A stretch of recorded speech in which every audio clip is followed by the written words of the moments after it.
కరీంనగర్లో ఏబీవీపీ విద్యార్థుల ధర్నా ఉద్రిక్తతకి దారితీసింది. విద్యారంగంలో సమస్యలను పరిష్కరించాలని డిమాండ్ చేస్తూ కలెక్టరేట్ ఎదుట ధర్నా నిర్వహించారు. ఈ సందర్భంగా విద్యార్థులు కలెక్టరేట్లోకి వెళ్లేందుకు ప్రయత్నించగా పోలీసులు అడ్డుకున్నారు. దీంతో పోలీసులకి ఏబీవీపీ కార్యకర్తలకి మధ్య తోపులాట జరిగింది. ఈ క్రమంలో ఒక విద్యార్థిని నేతను మహిళా సీఐ కాలితో తన్నడం వివాదాస్పదంగా మారింది. ఆందోళన చేస్తున్న విద్యార్థుల్ని పోలీసులు అరెస్ట్ చేసి వివిధ స్టేషన్లకు తరలించారు.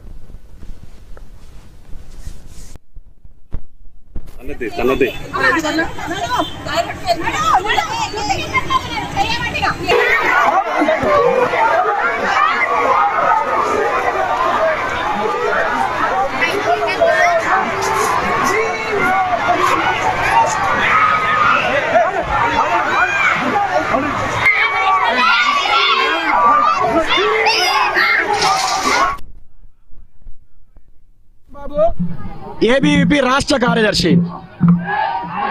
నిరుద్యోగులు విద్యార్థులు ఏరి కోరి తెచ్చుకున్నటువంటి ఈ రేవంత్ రెడ్డి సర్కార్ నిరుద్యోగులు విద్యార్థుల మీద ఎగిరెగిరి తంతున్నది.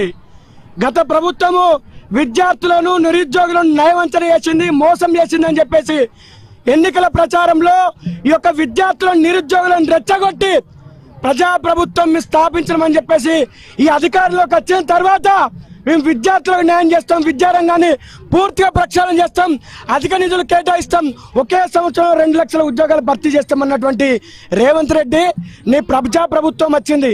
20 నెలల కాలం అయిపోయింది, నీ హనీమూన్ పీరియడ్ అయిపోయింది.